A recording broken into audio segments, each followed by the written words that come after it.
Bapak Ibu, terima kasih. Assalamualaikum warahmatullahi wabarakatuh. Baik Bapak Ibu, salam sejahtera untuk kita semua. Om Swastiastu, Namo Buddhaya, salam kebajikan, Rahayu. Terima kasih atas waktu yang sudah diluangkan untuk bisa hadir dalam rangka pengimbasan saya. Mohon izin Bapak Ibu, tidak bermaksud menggurui. Kami mendapatkan tugas untuk mengimbaskan modul 1.4 terkait dengan budaya positif. Terima kasih sekali lagi kepada Ibu Tuti selaku Waka SDM yang sudah memberikan ruang dan memanage acara ini hingga luar biasa.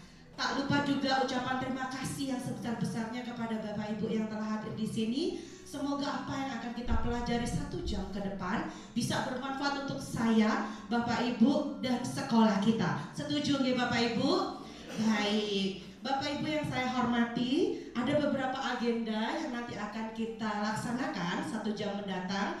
Yang pertama adalah nanti kita ada pembukaan, kemudian capaian, pemahaman inti, eksplorasi konsep, dan refleksi. Bapak Ibu, agar acara ini bisa berjalan dengan lancar, membawa barokah, mari kita buka acara ini dengan suratul Fatihah. Al-Fatihah.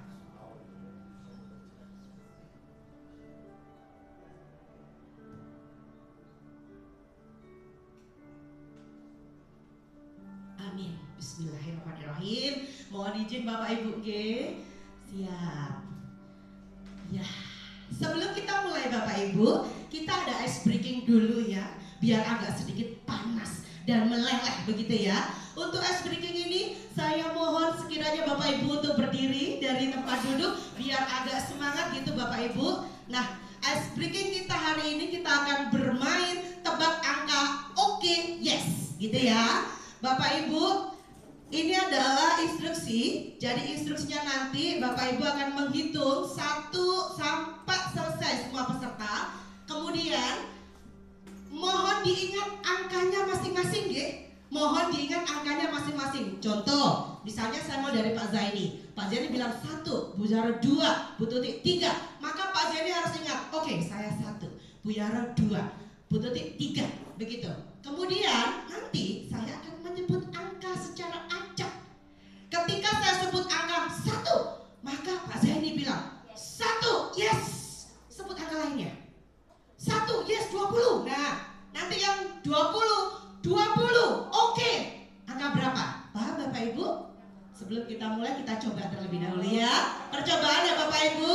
Baik ya. Nanti kalau saya bilang konsentrasi, Bapak bilang konsentrasi dimulai gitu ya Bapak Ibu ya.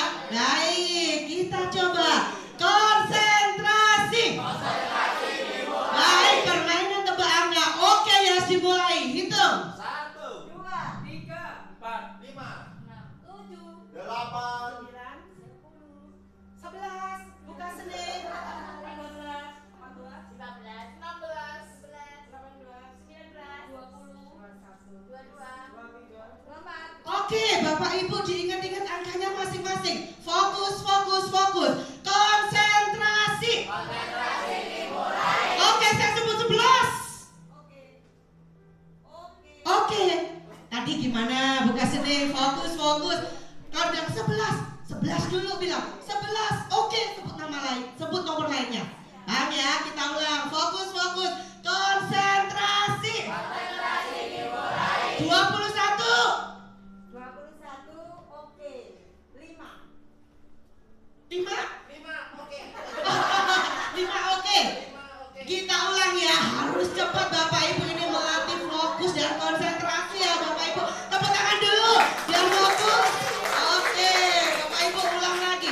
Konsentrasi. Konsentrasi dimulai. 20. Oke. Wah. Baik, Bapak Ibu ada aturan baru ya. Sekarang kita mulai. Nanti kalau saya sebut ternyata tidak cepat atau tidak benar cara penyebutannya, boleh duduk. Ya Bapak Ibu, kita lihat siapa jawarannya di sini ya. Oke, tepuk tangan dulu ke Bapak Ibu nih. Oke, mulai konsentrasi. Konsentrasi dimulai. 7. 7, oke. 7, oke. 7 oke, sebutin angka selanjutnya. Silakan duduk Bu Faida. Baik lagi.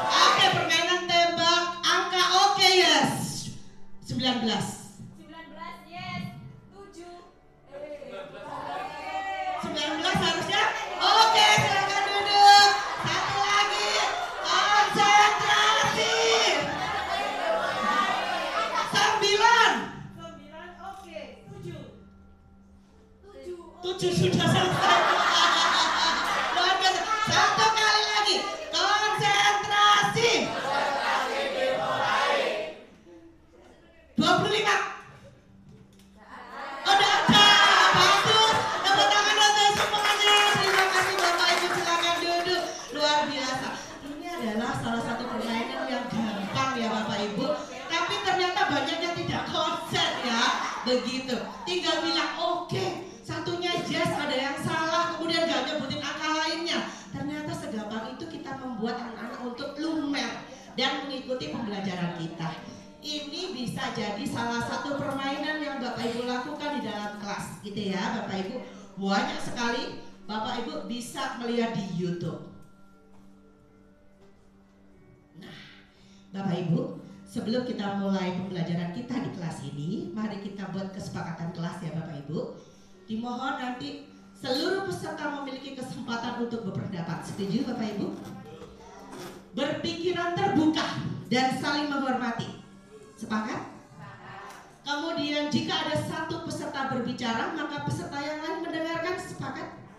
Baik. Berpendapat setelah dipersilakan. Setuju nggih? Kemudian berpartisipasi penuh. Setuju nggih? Kita harus bersemangat. Kemudian mengikuti sesi belajar dengan perasaan yang gembira. Kesepakatan ini apakah disetujui oleh Bapak Ibu? Siap. Terima kasih Bapak Ibu, luar biasa sekali. Nah Bapak Ibu, ini adalah capaian kita hari ini. Yang pertama adalah nanti kita akan memahami konsep pendidikan menurut Ki Hajar Dewantara dihubungkan dengan konsep budaya dan lingkungan positif di sekolah yang berpihak pada murid.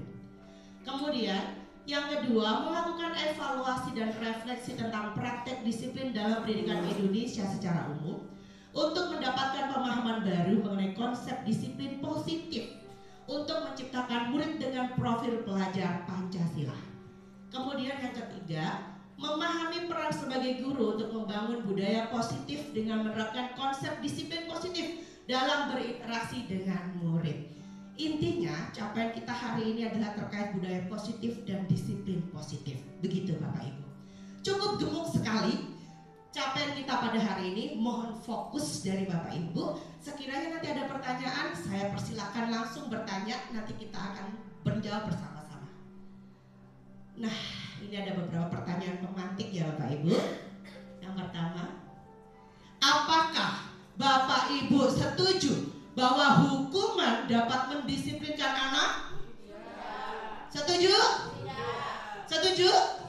Setuju? Tidak, ada yang tidak, ada yang setuju. Selanjutnya, apakah Bapak Ibu setuju bahwa pemberian hukuman dengan hal positif seperti membaca atau membersihkan halaman sekolah dapat meningkatkan disiplin anak? Setuju?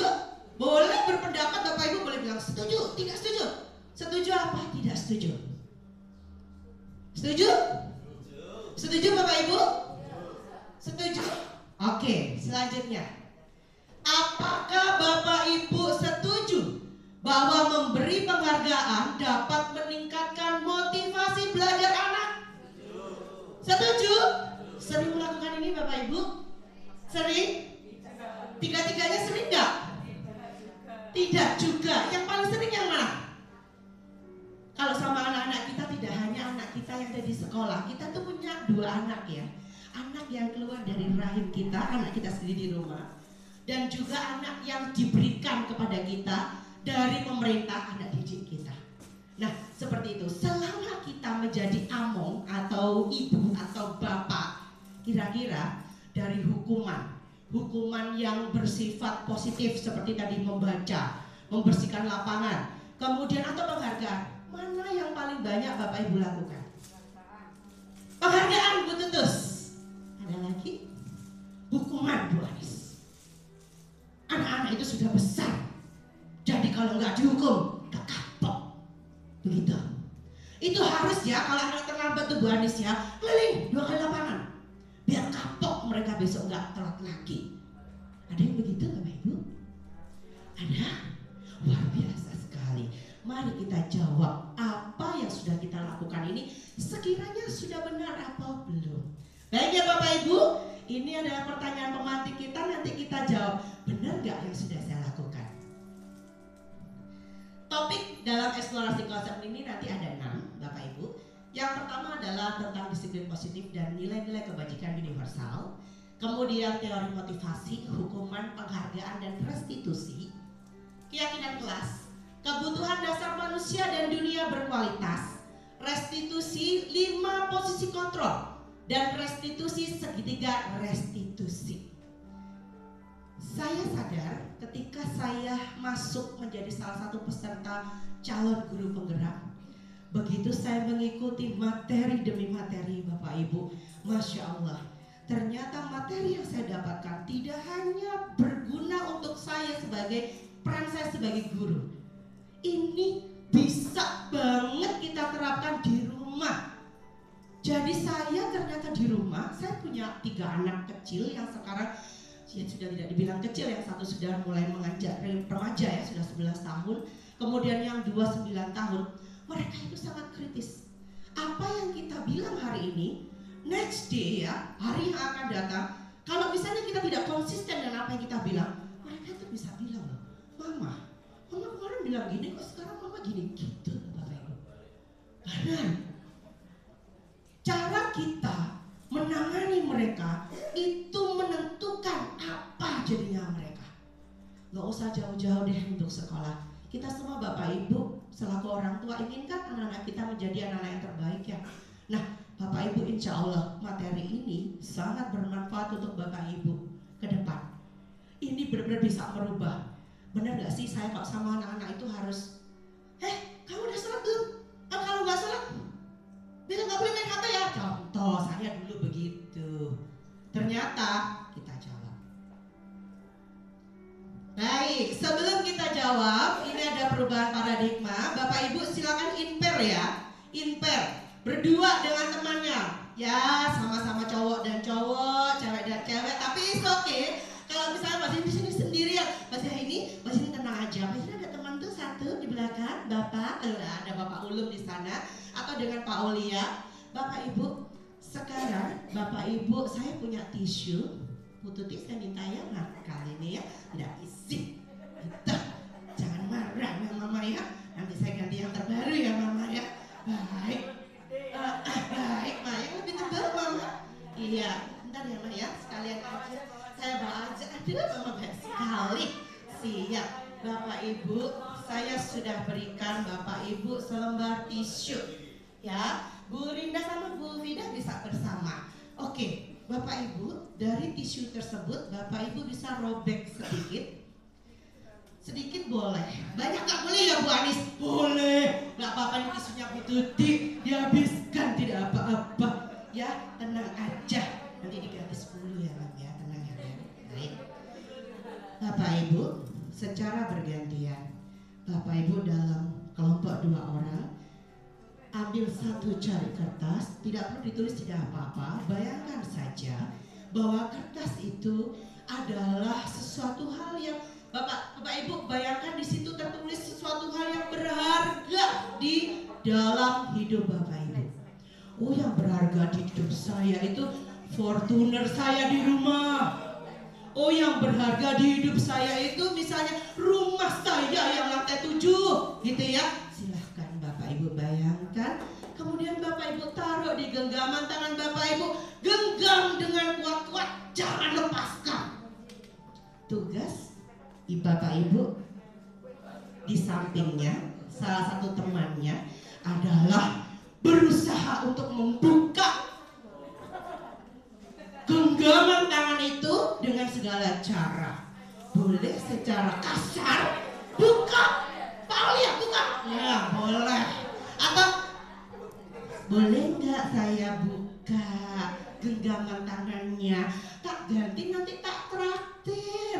Bakso misalnya seperti itu. Silakan. Coba Bapak Ibu sekarang lakukan. 1, 2, 3. Silakan lakukan Bapak Ibu.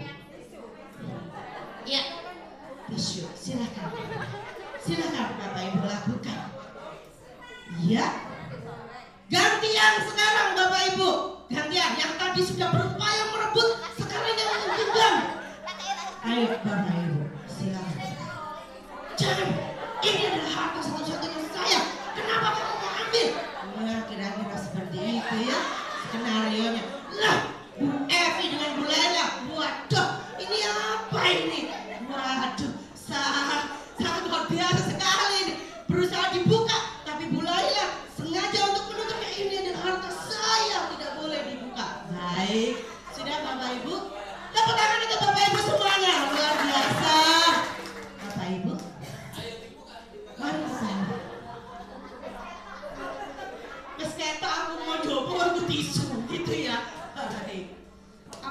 terjadi Bapak Ibu?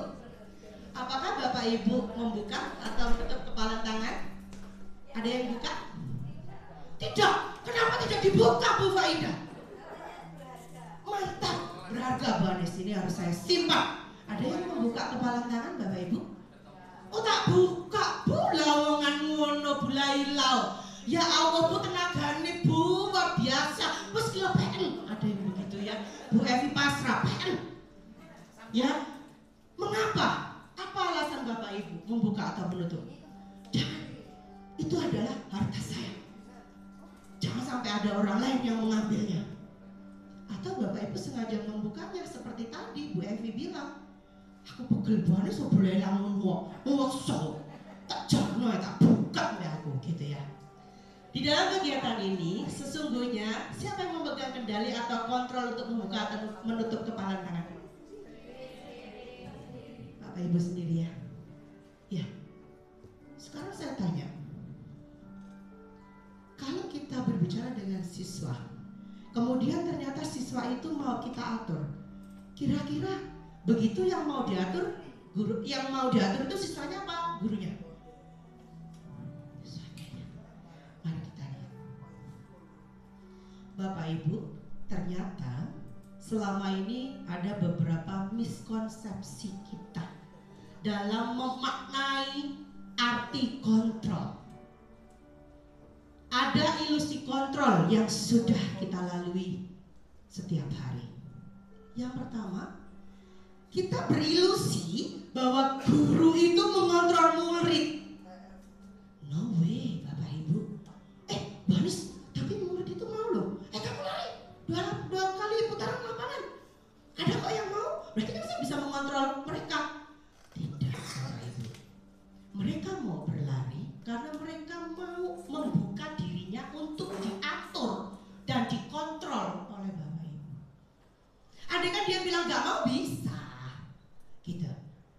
Jadi ini hanya sekedar ilusi Bapak Ibu bisa mengontrol murid. Tidak ada yang bisa mengontrol orang. Yang ada orang tersebut yang mengontrol dirinya sendiri. 2. Ilusi bahwa kritik dan membuat orang merasa bersalah dapat menguatkan karakter. Secara tidak sadar, kita nggak usah bilang ke anak-anak yang ada di sekolah, di rumah aja. Karena ini saya banyak sekali refleksi apa yang saya lakukan di rumah. Kadang saya bilang ke anak saya, kamu tuh kenapa sih Kak bikin papamu marah-marah terus? Lek papamu marah-marah, nanti mama juga toh yang malu. Kamu suka bikin mamamu malu depan papamu. Masya Allah Bapak Ibu. Yang demikian itu tidak benar ternyata. Kenapa? Karena ini bisa membuat anak-anak kita memiliki rasa bersalah yang luar biasa, sehingga anak-anak kita itu menjadi anak-anak yang tidak pede, anak-anak yang tidak berani mengungkapkan pendapat mereka secara pribadi. Ilusi bahwa semua penguatan positif, efektif dan bermanfaat. Oke, Mas Idan, nanti kalau Mas Idan bisa, Mas Idan dapat 100, besok mama traktir. Mama dapat 100, oke traktir. Terus besoknya lagi, ketika dapat 100 gak ditraktir, dia akan merasa kecewa. Gak mau mama bohong. Kemarin mama bilang katanya kalau dapat 100 aku ditraktir, kemarin buktinya enggak. Terus dia gak mau lagi mendapatkan 100 nantinya kalau gak ada penghargaan. Itu Bapak Ibu. Jadi tidak selamanya penguatan yang bersifat positif, penghargaan itu bermanfaat. Tapi itu bermanfaat kalau jangka pendek. Kalau jangka panjang ada rasa bosan di situ. Gitu. Ilusi bahwa orang dewasa memiliki hak untuk memaksa. Tidak benar Bapak Ibu. Setiap manusia meskipun dia anak-anak itu memiliki hak untuk berpendapat, melakukan apa yang disenangi. Kita sebagai orang tua hanya bertugas sebagai among, ngemong, meluruskan mana yang bagus, mana yang kurang bagus. Begitu. Kalau kita selalu memaksa, endingnya adalah permusuhan. Bapak Ibu, saya yakin Bapak Ibu tidak mau ada permusuhan dengan anak Bapak Ibu atau dengan murid, begitu. Maka tidak perlu adanya pemaksaan. Makanya saya menyampaikan materi ini dari awal. Oke, kita mulai dari kesepakatan kelas. Itu penting. Kesepakatan kelas ini nantinya akan menjadi pedoman kita mengelola kelas, Bapak Ibu. Gitu ya. Bagaimana caranya membuat kesepakatan kelas, Bu Anis? Nanti saya kasih contohnya, Bapak Ibu ya. Baik. Lanjut. Nah, ini perubahan paradigma stimulus respon teori kontrol. Siapa sesungguhnya memiliki kontrol? Stimulus respon. Kita mencoba mengubah orang agar berpandangan sama dengan kita. Gak bisa. Bapak Ibu maksa, Bu Tuti harus melihat bahwa dunia itu kotak. Woi, Bu Anis, tidak kotak, segitiga. Itu setiap orang punya pandangan seperti itu, terserah.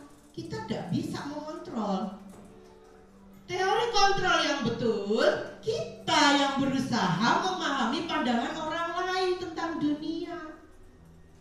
Kita nggak bisa maksa. Bu sampeyan kula bos Ibu, lek memulai pembelajaran lek permainan barang iku lho, gak penting loh Bu. Gitu ya, itu kan semuanya pasti ada alasannya. Kedua, perilaku buruk dilihat sebagai suatu kesalahan. Tidak semua perilaku buruk itu sebuah kesalahan, Bapak Ibu. Karena semua perilaku yang dilakukan oleh setiap manusia itu pasti ada tujuannya. Pasti. Kenapa dia nyolong pitik?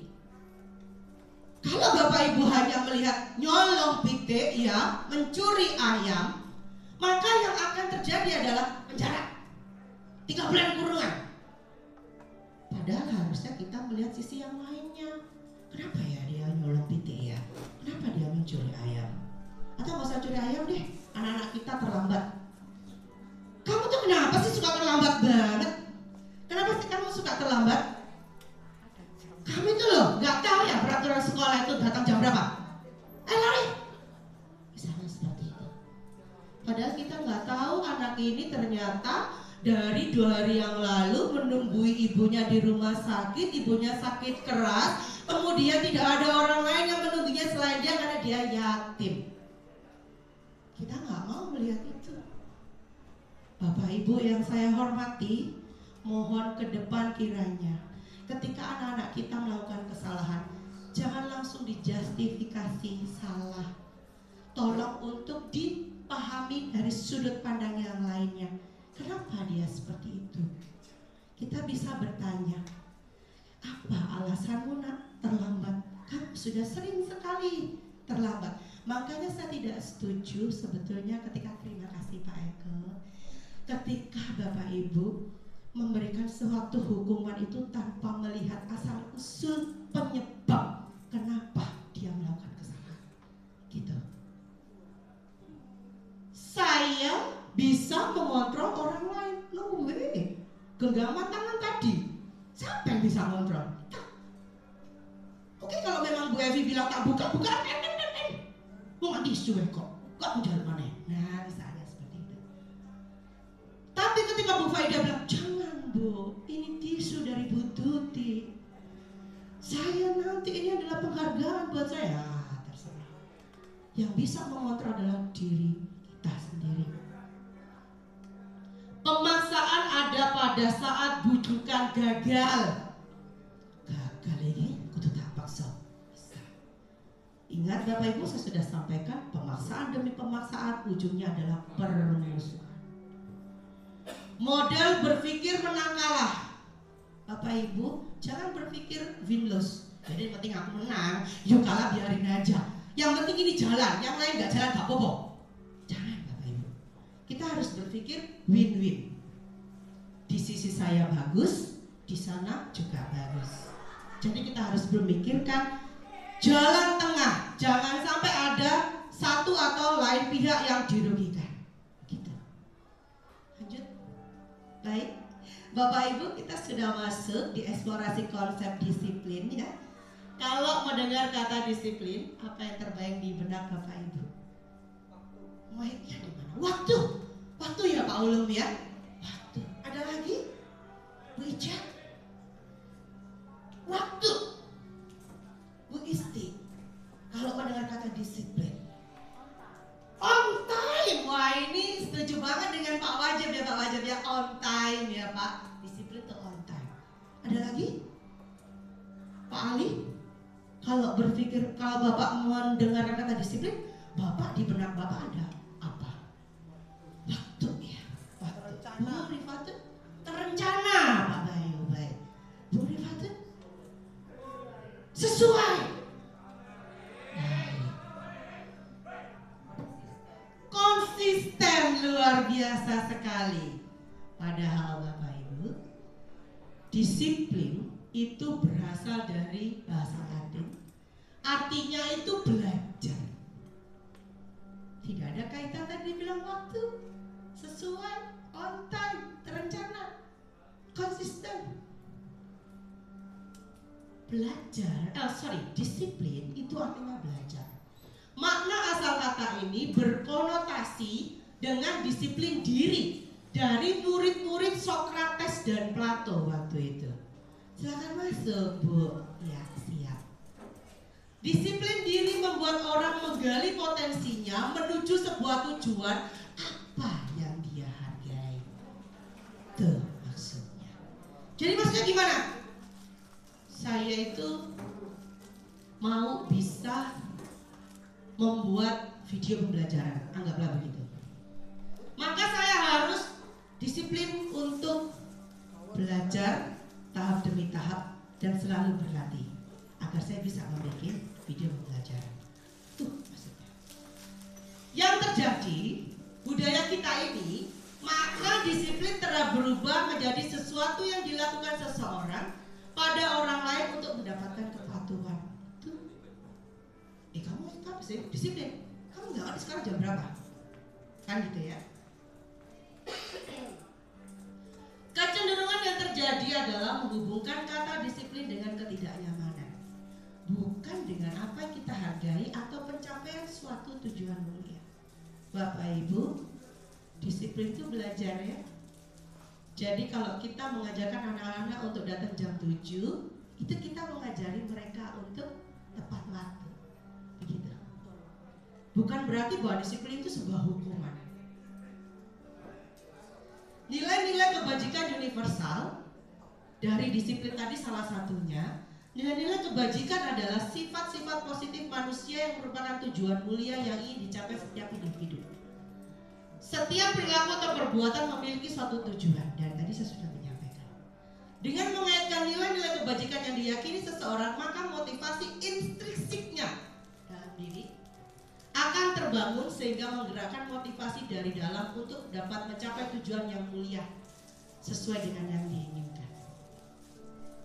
Ini adalah nilai-nilai kebajikan pendidikan kita saat ini, yaitu profil pelajar Pancasila. Saya yakin Bapak Ibu sudah menerapkan ini dengan baik di kelas, karena kita sudah tahun kedua untuk SMKPK, kita sudah melaksanakan kurikulum Merdeka, dan ini sudah menjadi bagian dari modul dan pembelajaran kita hari-hari. Begitu. Bapak Ibu, kita sudah sampai di eksplorasi teori motivasi, hukuman dan penghargaan, juga restitusi. Saatnya kita menjawab, betul nggak? Dengan hukuman itu efektif agar anak-anak itu mematuhi aturan, agar anak-anak itu lempeng, gak belok-belok. Benar enggak? Dengan penghargaan, anak-anak itu menjadi anak-anak yang termotivasi untuk jadi baik. Kita lihat. Ini teori motivasi perilaku manusia. Jadi manusia melakukan sesuatu itu ada 3 tujuannya. Yang pertama, untuk menghindari ketidaknyamanan atau hukuman. Jadi kalau saya melakukan sesuatu, saya mesti berpikir, kalau saya punya teori yang pertama ya, takut dihukum. Apa yang akan terjadi apabila saya tidak melakukannya? Waduh, nanti aku dimarahi ini. Contoh misalnya, Kalau aku nggak mengumpulkan, kalau saya nggak mengumpulkan RPP, nanti Pak Wajib marah nggak ya? Gitu. Takut nanti namaku disebutin di rapat dinas, kan malu. Tuh, yang kedua, seseorang melakukan sesuatu karena untuk mendapatkan imbalan dari orang lain atau institusi. Oke, anak-anak, pokoknya sekarang saya bikin yang semangat. Kenapa? Biar nanti di rapat dinas Pak Wajib menyampaikan, wah keren sekali Pak Eko, kelas Pak Eko begitu efektif, anak-anak semuanya seragam mengumpulkan tugas luar biasa. Pokoknya nanti aku mau digitukan.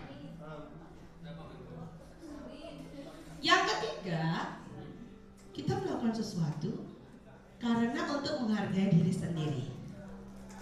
Ini yang diharapkan dari kita menerapkan disiplin positif.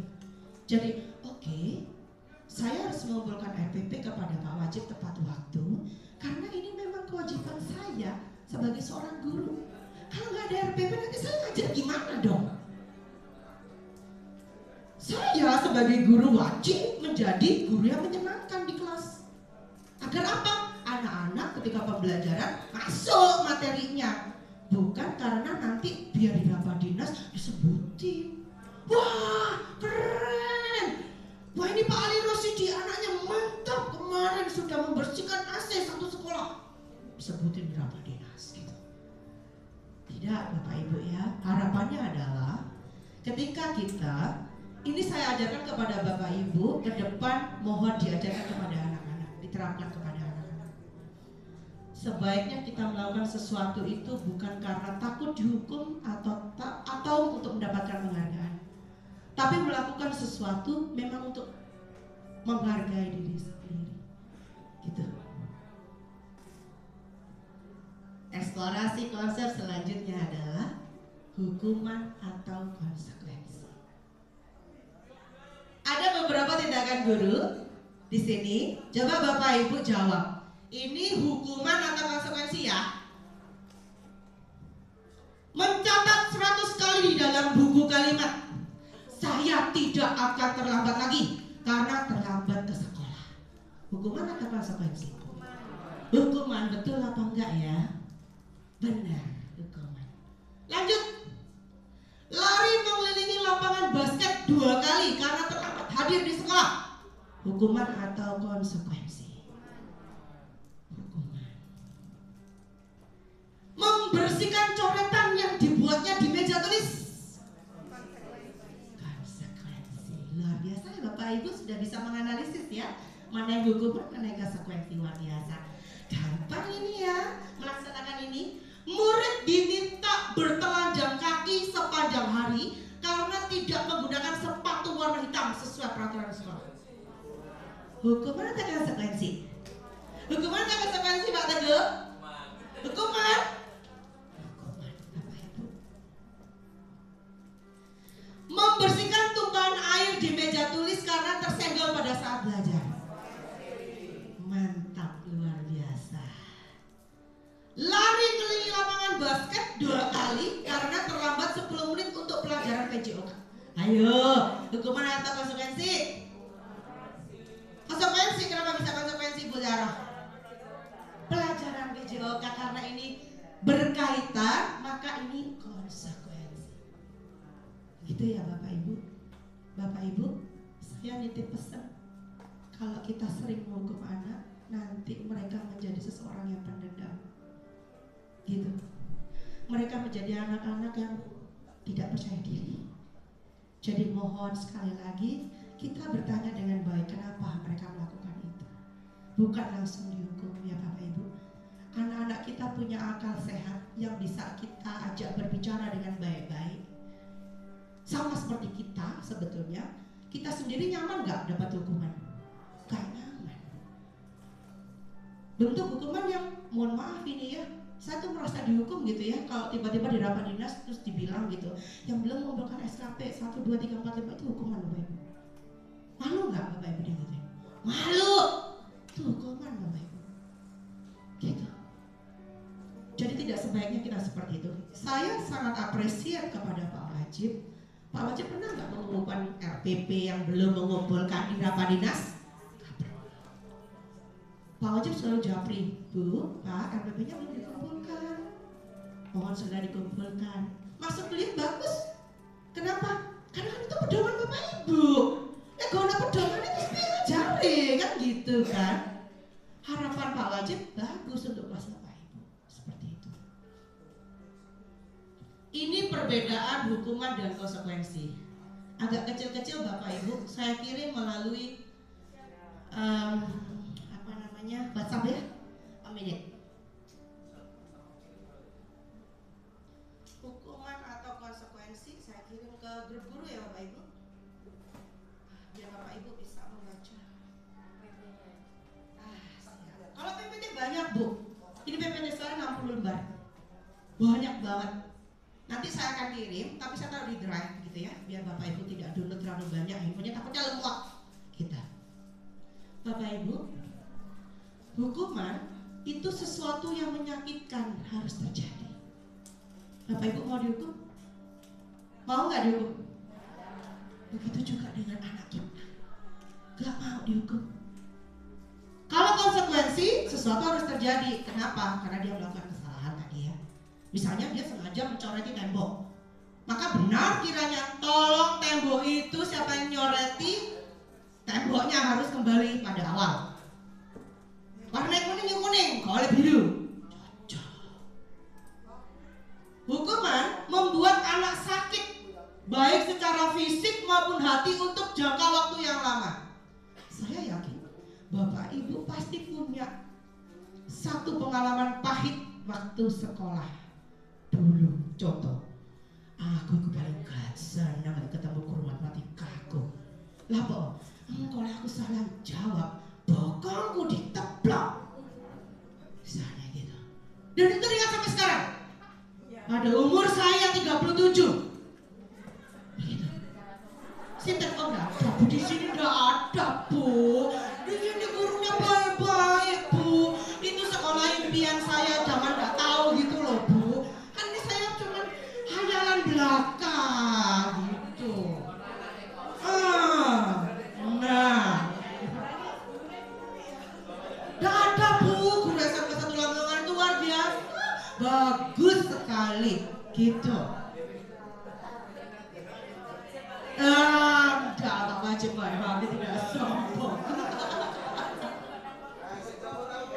Baik, saya lanjutkan Bapak Ibu ya. Nah, kalau konsekuensi membuat anak merasa tidak nyaman dalam jangka waktu pendek.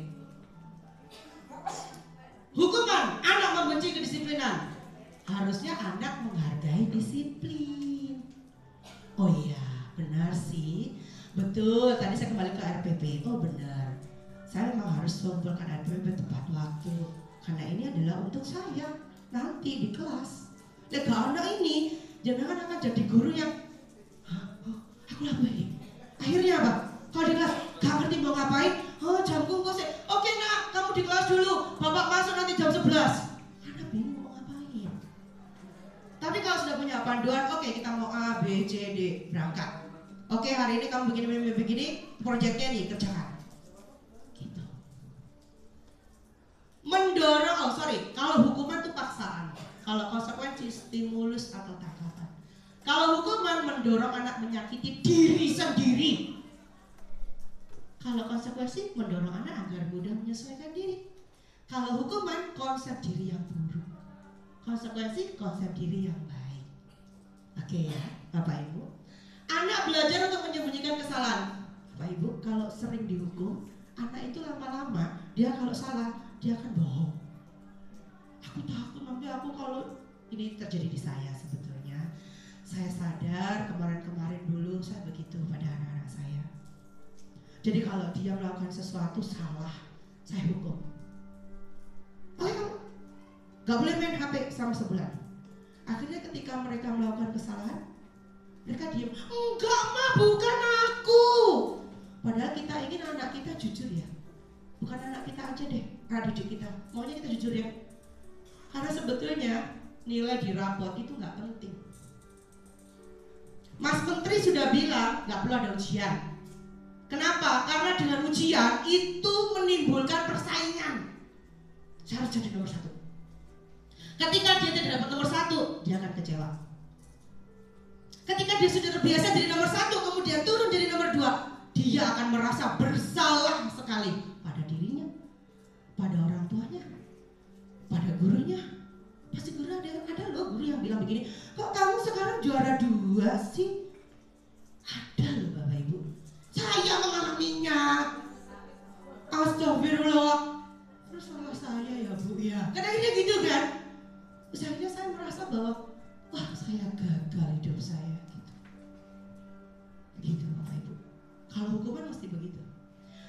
Kalau konsekuensi, anak belajar untuk mematuhi peraturan. Oke. Kita sudah punya aturan bahwasannya jam mulai pembelajaran Bu Anis itu jam 7. Ketika kamu tidak datang jam 7, maka kesepakatannya bagaimana? Kembalikan kepada keyakinan kelas. Oh ya Bu, kesepakatannya berarti nanti saya akan melebihkan waktu misalnya. Saya akan belajar kepada Ibu materi mana yang belum saya dapatkan karena saya terlambat. Contoh. Hukuman itu menimbulkan rasa marah, rasa bersalah, dipermalukan, merasa tak dihargai. Tapi kalau konsekuensi, dia akan merasa kehilangan hak. Oh ya udahlah, memang aku bersalah, jadi oke, sesuai dengan kesepakatan, maka oke. Begitu. Dibuat tidak nyaman, diasingkan untuk sementara atau diberikan time out. Kalau konsekuensi seperti itu. Sesuaikan dengan kesepakatan kita di awal kepada anak kita di rumah ataupun dengan anak didik kita di sekolah. Bapak Ibu kelihatan? Terlihat ya? Coba Bapak Ibu baca. Saya berikan waktu 2 menit.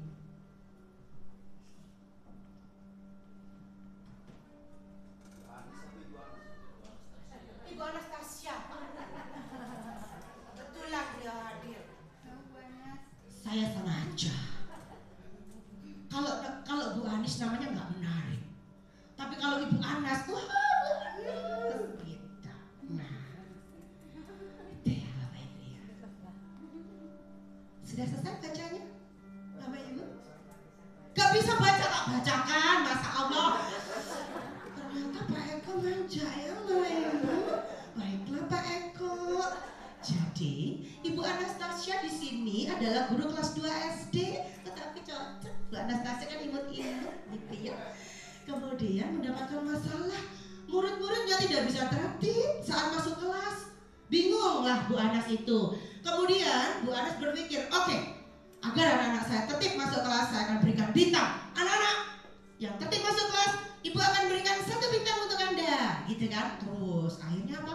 Anak-anak semangat, besok mau tertib, kenapa biar dapat bintang dari Bu Anas, gitu. Begitu Bu Anas gak masuk karena harus menikah, cuti ya Bu ya 1 minggu gitu. Ya, bagi para kaum Hawa kali, kaum Adam yang ngefans, mengidolakan Bu Anas, mohon maaf Bu Anas menikah, cuti 1 minggu. Kemudian diganti sama siapa? Sama Pak Heru. Pak Eko. Diganti dengan Pak Eko. Ketika dengan Pak Eko nggak ngerti kalau ada kebiasaan stiker bintang. Maka ayo anak masuk. Nah, maka berebutlah Bapak Ibu dari cerita tersebut. Berdasarkan teori motivasi yang sudah saya sampaikan, ada 3 hal tadi ya. Takut dihukum, ingin dapat penghargaan, yang ketiga adalah menghargai diri sendiri. Motivasi merenah. Kira-kira anak kelas 2 SD tadi karena ingin dapat penghargaan. Adakah cara lain agar murid-murid kelas 2 bersedia antri di depan kelas tanpa diberi penghargaan stiker bintang? Ada nggak? Ada nggak kira-kira? Ada? Mari kita jawab bersama. Nanti tunggu, sabar. Pokoknya harus bersabar. Lanjut. Bapak Ibu yang saya hormati, kita sudah sampai perjalanan kita pada eksplorasi judulnya dihukum oleh penghargaan. Loh, penghargaan kok dihukum sih Bu Anis? Penghargaan itu menyenangkan Bu Anis. Dapat piala, dapat uang, dapat tepuk tangan. Itu luar biasa. Bapak Ibu, penghargaan pengaruh jangka pendek, jangka panjangnya. Ada pengaruhnya penghargaan itu. Penghargaan efektif jika kita menginginkan seseorang melakukan sesuatu yang kita inginkan dalam waktu jangka pendek. Jangka pendek nggak bisa, bosan. Yang kedua, kalau nggak ada penghargaan, dia nggak mau melakukan itu. Ngapain? Nggak ada hadiahnya. Ngapain saya melakukan itu? Yang lain aja. Jika kita menggunakan penghargaan lagi dan lagi, maka orang tersebut akan bergantung pada penghargaan yang diberikan, serta kehilangan motivasi dari dalam diri. Tadi saya sebutkan. Lanjut. Penghargaan itu nggak efektif, Bapak Ibu, yakinlah. Kenapa? Suatu penghargaan adalah suatu benda atau peristiwa yang diinginkan, yang dibuat dengan persyaratan hanya jika Anda melakukan hal ini, maka Anda akan mendapatkan penghargaan yang diinginkan. Jika saya mengharapkan satu penghargaan dan tidak mendapatkannya, maka saya akan kecewa. Udah berambisi, oke, nanti saya dapat juara satu. Dapat juara satu tuh SPP saya 6 bulan, dapat free. Ketika dia nggak dapat, padahal aku mau kemarin, lumayan kan ya, 6 bulan SPP dari emak kan bisa beli sepatu. Ya kan, namanya anak-anak, ya kan, seperti itu. Bapak Ibu, penghargaan itu bisa merusak hubungan. Ketika seorang diberi penghargaan atau dipuji di depan orang banyak, maka yang lain akan merasa iri. Sifat manusia, Bapak Ibu. Sifat manusia. Jadi kalau itu loh mesti ya, bonus itu loh mesti diomongin terus loh. Kalau sih lihat tak, bosan aku. Akhirnya apa? Banyak orang benci sama bonus, malah marah bonus. Saya nggak mau menciptakan orang lain, saya cipta diri saya sendiri aja. Padahal Bapak Ibu, Bu Anis juga nggak mau digituin, beneran, serius.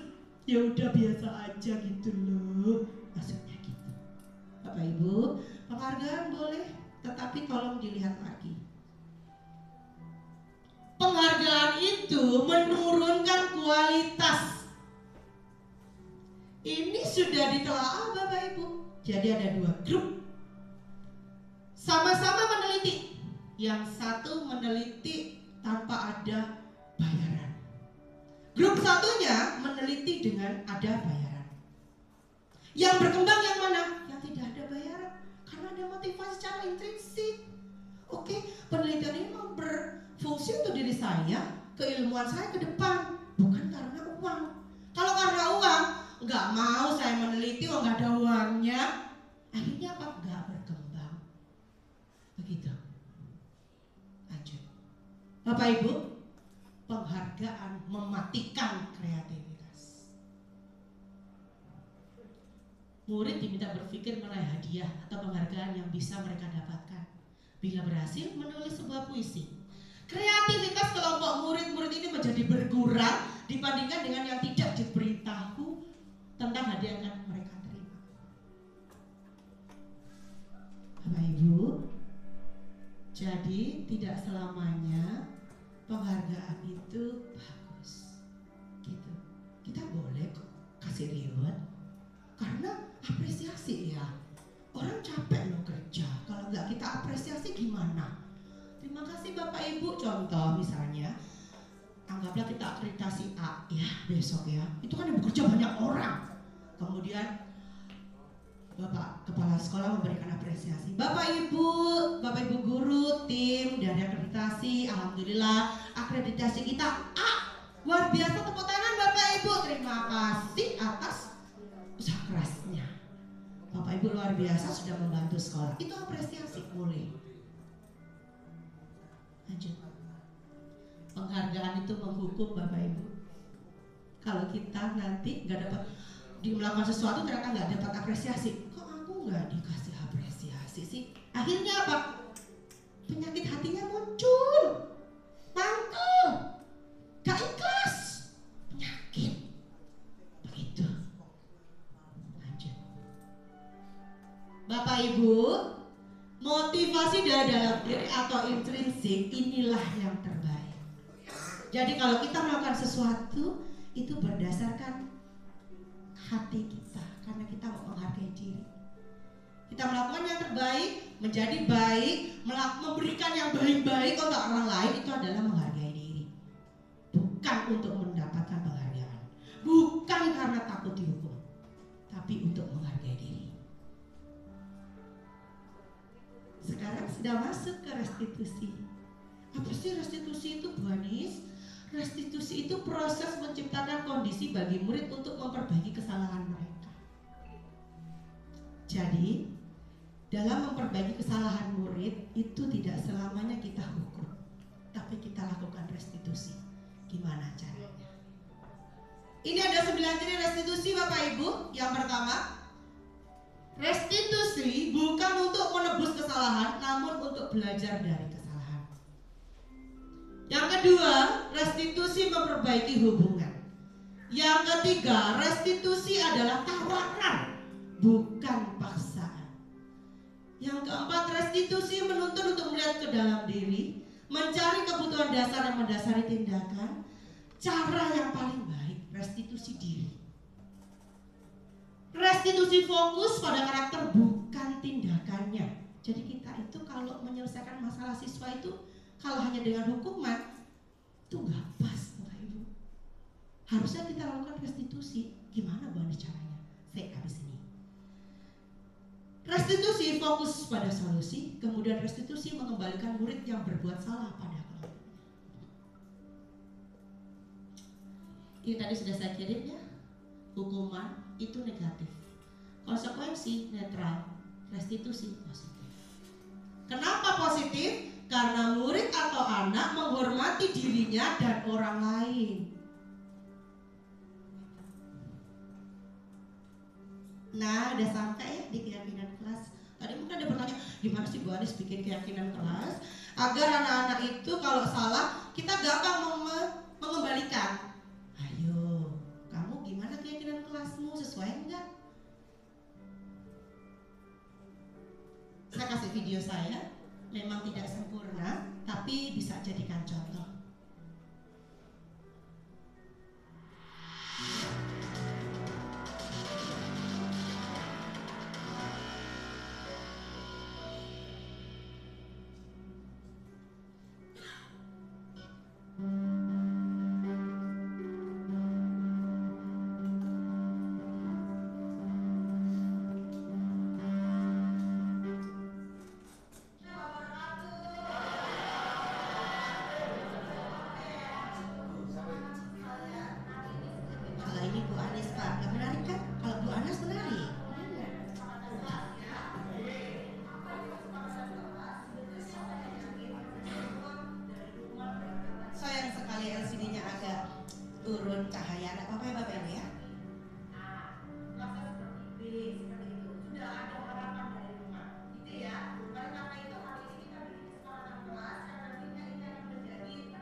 Jadi saya membimbing anak-anak untuk menulis begitu.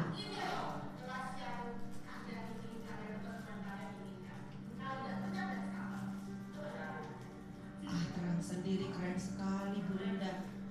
Wah, dengan kekuatan bulan ini kayaknya ya. Luar biasa.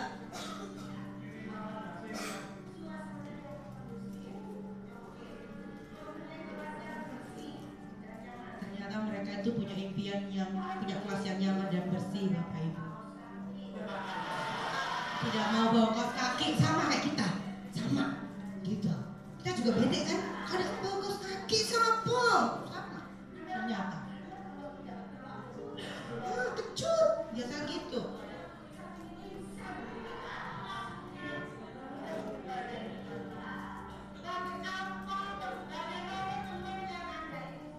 Mereka juga punya teman impian. Mau punya teman yang friendly, kompak, menyenangkan, saling membantu. Mereka mau punya teman begitu ternyata.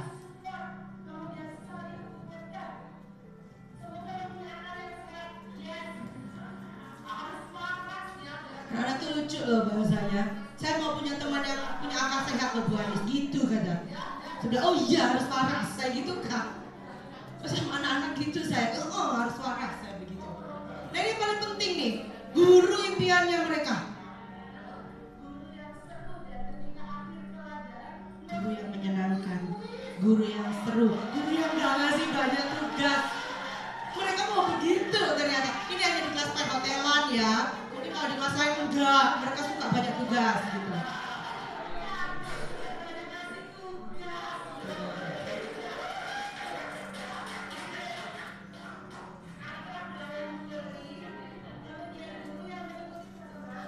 Anak-anak itu ingin loh gurunya itu update teknologi. Maksudnya nggak jadul gitu ya. Ya setidaknya kita mempelajari lah sedikit-sedikit gitu ya.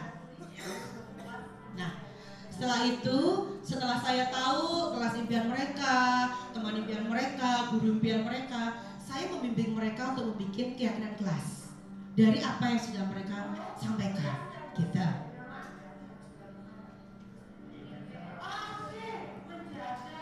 Nah, akhirnya mereka yakin bahwa dengan menjaga kebersihan dan piket dengan sesuai jadwal itu bisa menjaga kelasnya tetap bersih dan nyaman. Akhirnya mereka yakin dengan itu. Nah, menjaga kebersihan, dan melaksanakan piket.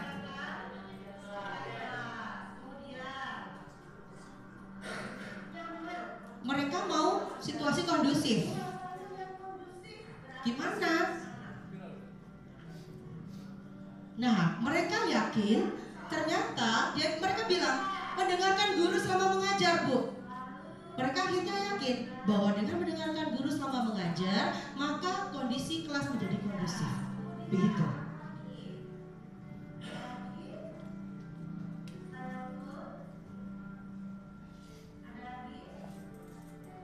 Jadi memang untuk membimbing anak meskipun itu sudah gede ya, SMK itu sudah gede ya, udah balik gitu kan. Itu juga sama loh kayak anak SD, SMP. Iya, jadi kita harus mengarahkan. Nah, dengan mereka menghormati guru itu luar biasa. Mereka yakin, oh dengan saya menghormati guru maka pembelajaran ini berjalan kondusif begitu.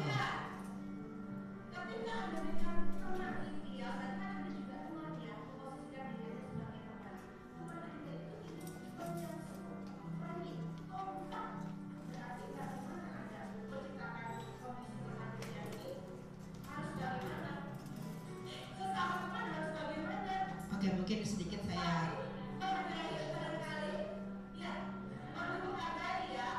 Nah, kita berikan bimbingan bahwasanya agar temannya itu nyaman, kompak, maka kita saling menghargai. Mereka yakin bahwa dengan menghargai orang lain, menghargai temannya, maka nanti akan terjadi, oke, temanku menyenangkan, temanku friendly, temanku kompak gitu.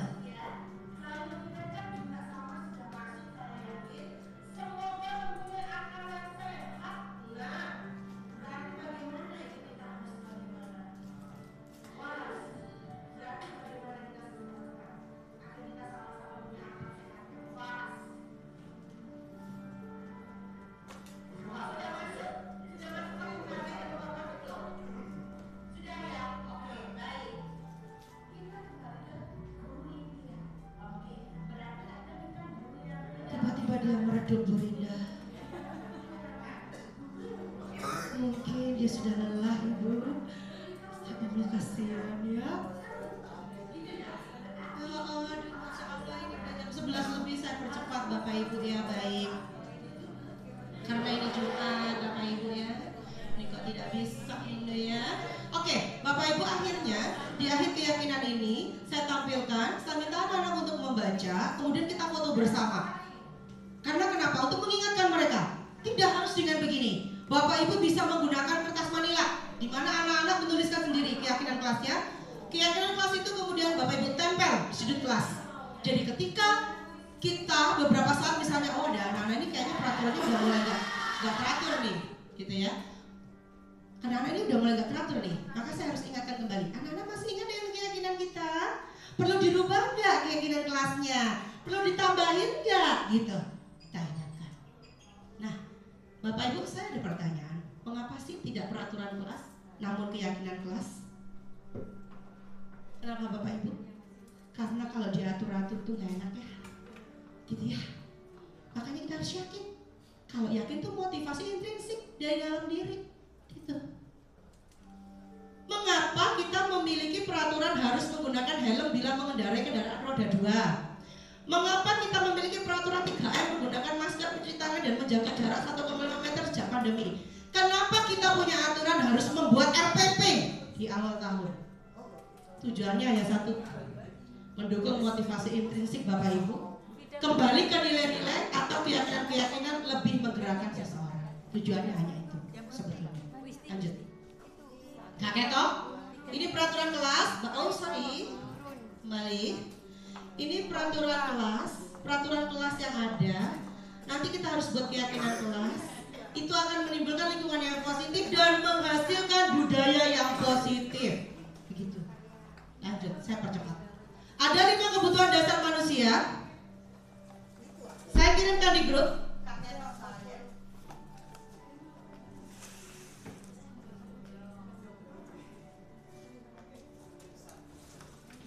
Baik Bapak Ibu, ada 5 kebutuhan dasar manusia. Yang pertama adalah bertahan hidup. Yang kedua, kasih sayang dan rasa diterima.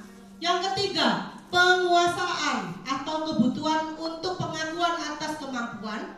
Yang keempat, kebebasan atau kebutuhan akan pilihan.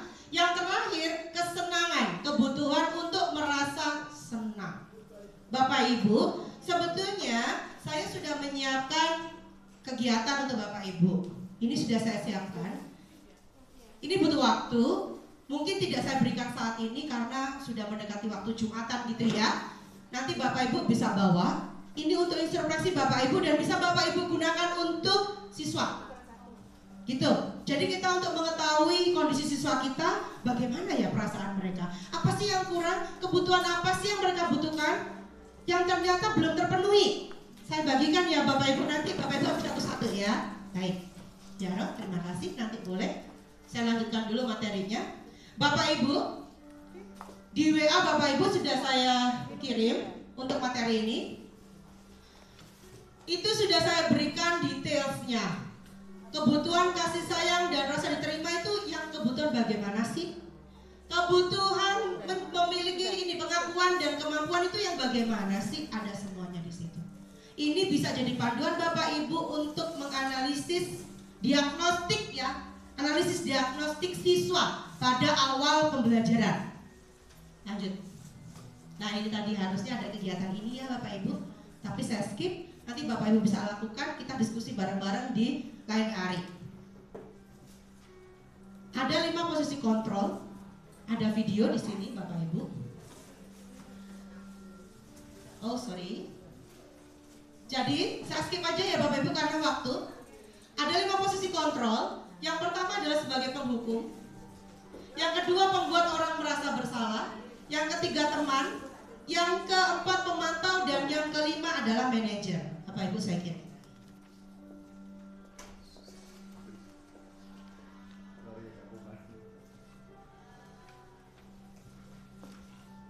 Nah, Bapak Ibu bisa lihat di situ. Di mana seharusnya kita sebagai seorang guru memiliki peran, memposisikan diri. Bapak Ibu yang saya hormati, marilah kita bersama kalau dari materi ini kita sadari bahwasannya ada beberapa hal peran yang sudah kita lakukan dan ternyata itu tidak pada tempatnya. Sebaiknya sebagai guru kita harus memposisikan diri sebagai seorang manajer, di mana kita bisa menjadikan anak-anak itu menjadi anak-anak yang bisa menghargai dirinya sendiri. Gitu, Bapak Ibu ya. Mohon kiranya untuk peran-peran yang lainnya untuk dikurangi kalau bisa tidak ada, gitu. Karena anak kita itu anak-anak yang berharga. Jadi ke depan biar mereka memiliki self confidence yang luar biasa ketika masuk di dunia masyarakat global, kita berikan bekal itu saat ini, gitu. Saya lanjutkan Bapak Ibu ya. Bapak Ibu, saya bertanya, ini ada pernyataan-pernyataan. Kira-kira siapa yang mengatakan? Saya kecewa sekali dengan kamu. Kira-kira siapa Bapak Ibu? Pembuat orang merasa bersalah. Ingat Bapak Ibu, ketika kita berperan sebagai guru yang membuat orang merasa bersalah, anak-anak kita tidak akan punya kepercayaan diri yang bagus. Kamu tidak pernah benar melakukannya. Penghukum. Nanti anak-anak ini menjadi anak-anak yang liar begitu kalau sering-sering dihukum. Ayolah, lakukan demi ibu bapak sebagai teman. Namun Bapak Ibu ini juga ada kelemahannya. Jadi anak-anak itu akan menyepelekan nanti ke depan. Tenang aja ada Bapak Ibu, guru saya kan teman saya, nanti saya dibantu kalau saya ada salah. Apakah kamu mau mendapat stiker bintang hari ini? Ini adalah peran sebagai pemantau. Bagaimana kamu bisa menyelesaikan masalah ini? Baru ini manajer. Mengajak anak-anak untuk menyelesaikan masalahnya secara mandiri. Kamu selalu yang paling terakhir deh dihukum. Lanjut. Bapak Ibu udah pintar. Ini segitiga restitusi. Bapak Ibu, saya mau menampilkan video ini penting ya Bapak Ibu ya. Nggak apa-apa ya. Kalau yang tadi saya skip nggak apa-apa. Ini segitiga restitusi. Segitiga restitusi itu suatu proses dialog yang dijalankan oleh guru atau orang tua agar dapat menghasilkan murid atau anak yang mandiri dan bertanggung jawab. Pada saat guru di posisi,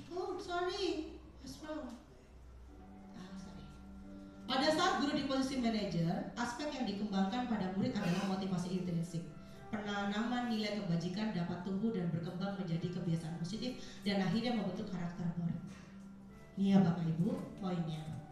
Segitiga restitusi itu ada 3 langkah.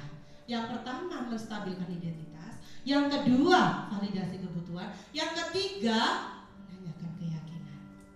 Saya ada contoh video, saya play terlebih dahulu. Sebentar kali ini, cuma 3 menit. Ini contoh kita menyelesaikan masalah anak-anak sebagai seorang manajer dengan segitiga restitusi. Sudah lama nggak ketemu Sarah? Kenapa hari ini ada di sini? Kesel Pak, kesel banget. Masa aku dikatain tukang fitnah Pak? Ya aku marah lah. Aku dari ngatain Eka di depan kelas. Kesel banget. Oh begitu. Ya pasti kamu marah dan kesal. Bapak juga akan marah apabila ada yang menuduh Bapak seperti itu. Kemudian pada saat itu kamu mau melakukan apa? Ya saya langsung ngatain Eka lah Pak. Kesel banget. Saya bentak-bentak dia depan teman-teman lain. Oh begitu. Pasti kamu melakukan seperti itu karena suatu alasan tertentu kan? Iyalah, masa saya diam saja Pak? Ya saya bela diri lah. Masa saya dituduh tukang fitnah? Ya wajar lah. Mempertahankan harga diri itu sesuatu yang penting buat kamu. Untung kamu tidak bertindak lebih gegabah lagi. Hanya membentak-bentak. Iya Pak. Untung saya masih bersabar dan hanya membentak saja. Sudah gemes padahal. Saya pasti bela diri lah. Ya pasti ya. Tapi kamu memilih untuk tetap bertahan dan bersabar. Kamu memilih untuk tidak berbuat lebih parah lagi, bukan? Iya. Nah, sekarang coba kita lihat lagi tindakan kamu yang bentak-bentak Eka di kelas.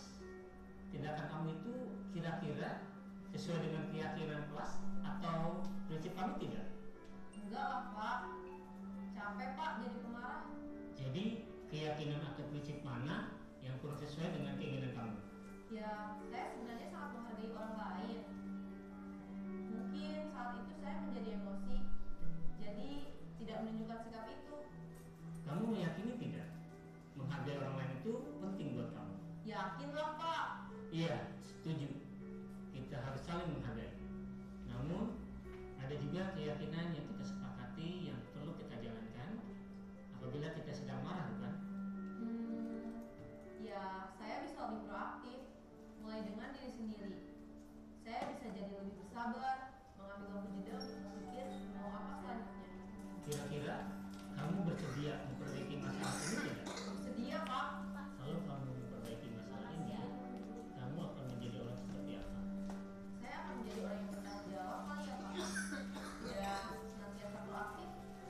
Iya, menurut kamu bagaimana rasanya menjadi orang seperti itu? Ya nyaman lah, bangga bisa bersabar dan menahan diri. Baiklah kalau begitu. Yuk kita pikirkan bagaimana memperbaiki masalah ini. Nah, Bapak Ibu, dari segitiga restitusi ini kita mengajak anak belajar dari kesalahan, gitu. Jadi tidak harus dihukum, tapi diajak untuk berpikir, benar gak sih yang kamu lakukan itu? Menurut keyakinan yang sudah kamu buat, kira-kira cocok gak? Nah, harusnya bagaimana? Baru kita ambil bahwa oke, pelajaran apa yang bisa kamu ambil dari kesalahanmu. Kemudian kita mengajak dia untuk berubah ke depan. Banyak ya Bapak Ibu. Jadi langkah pertama kita menstabilkan identitas berdasarkan prinsip membuat kesalahan adalah bagian dari proses pembelajaran. Kita sampaikan kepada anak-anak, manusia itu pasti tempatnya salah, begitu. Berperan menggeser identitas murid dari identitas gagal ke identitas sukses. Itu kan tadi gagal dia, udah marah-marah, ya kan? Tetapi dengan kita ajak dia untuk, oh jalannya harusnya begini loh, harusnya begini. Kita ajak dia menjadi sukses. Jangan mengkritik murid yang sedang mengalami identitas gagal, nggak boleh. 1125 ya, aduh lanjut. Kemudian validasi tindakan yang salah. Kemudian yang terakhir adalah menanyakan keyakinan anaknya. Nanti saya kirim materinya untuk Bapak Ibu, termasuk videonya. Baik Bapak Ibu, ini adalah hal-hal yang perlu diperhatikan dalam segitiga restitusi. Perilaku yang salah perlu dikaitkan dengan nilai-nilai atau keyakinan yang telah disepakati atau disetujui. Yang kedua, kesediaan orang yang melakukan kesalahan untuk memperbaiki masalah. Yang ketiga, pemecahan masalah sebisa mungkin relevan atau memiliki hubungan dengan masalah yang ada. Keempat, perlu adanya suatu usaha perbaikan dari pihak yang berbuat kesalahan. Dan yang terakhir, perlu disediakan waktu dari pihak yang berbuat kesalahan. Tanyakan, kapan akan mulai diberlakukan usaha untuk memperbaiki masalah. Lanjut. Tujuan dari segitiga restitusi sebetulnya diharapkan murid menjadi lebih kuat secara pribadi, membuka wawasan murid agar dapat menyelesaikan permasalahannya sendiri. Yang ketiga, murid semakin percaya diri, mandiri, dan merdeka. Nah, Bapak Ibu, kita refleksi. Apa bagian yang paling menarik dari pembelajaran hari ini menurut Bapak Ibu? Dari tadi ada disiplin positif, motivasi intrinsik, keyakinan kelas, kemudian segitiga restitusi, ada posisi kontrol. Kira-kira menurut Bapak Ibu menarik apa? Eko. Keyakinan kelas. Yes. Keyakinan kelas ya Pak ya. Kenapa Pak Eko? Karena dengan keyakinan kelas itu nanti bisa menyadarkan anak-anak terkait dengan tanggung jawabnya sendiri-sendiri. Mantap, luar biasa, tepuk tangan buat Pak Eko. Sip, mantap. Ibu-ibu lanjut ya kalau penghargaan begitu ya. Berdasarkan yang Bapak Ibu pelajari tadi, menurut Bapak Ibu, mengapa kita perlu belajar disiplin positif dan motivasi intrinsik? Kenapa? Agar bisa berkembang ya Bapak Ibu ya. Agar ketika kita melakukan sesuatu tidak perlu diojo-ojoi, gak perlu takut dihukum, gak perlu maju karena ingin mendapatkan penghargaan. Ya, Bapak Ibu. Tantangan apa yang masih Bapak Ibu temui dalam mempelajari materi ini?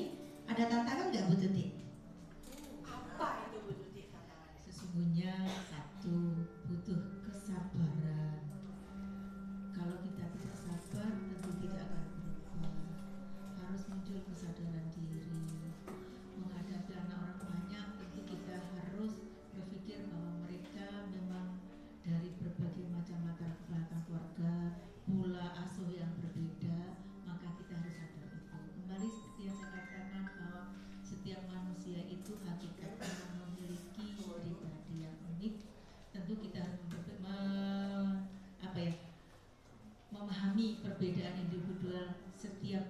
yang kita didik itu. Makasih Bu Tutik. Luar biasa sekali Bapak Ibu, tepuk tangan.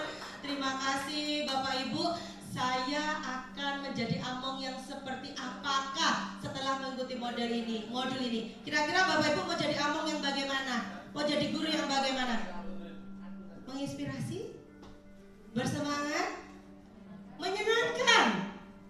Bersabar? Ya Bapak Ibu? Baik. Terima kasih Bapak Ibu atas waktu yang sudah diberikan. Semoga apa yang kita lalui bersama bisa bermanfaat. Sekali lagi tepuk tangan untuk Bapak Ibu. Terima kasih saya akhiri. Wassalamualaikum warahmatullahi wabarakatuh. Ngapunten nggih. Foto bersama. Oh iya, bukan ke sini pun. Pak sebentar Pak, bukan mau foto sebentar aja. Nanti mau foto, Bung Kartik mau foto. Oh bapak-bapaknya jumatan dulu. Bapak-bapak boleh jumatan, ibu-ibu maju sebentar Bu, boleh sedikit.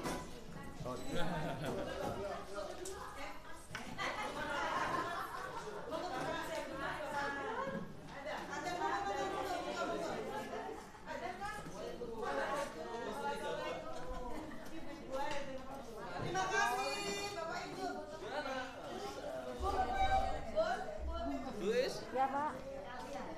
Ibu-ibu, ada beberapa hal ini ya. Sekolah jangan pergi terlebih dahulu. Judulnya sebentar ya. Di mana nih Bu Kartin? Di sini ya. Mana, Bu? Saya gak kesuwen. Sebentar, Bu. Bawa apa? Senin dah. Senin ya kita ke sana. Oh ya Bu Sri, iya nanti ngeper banget ya.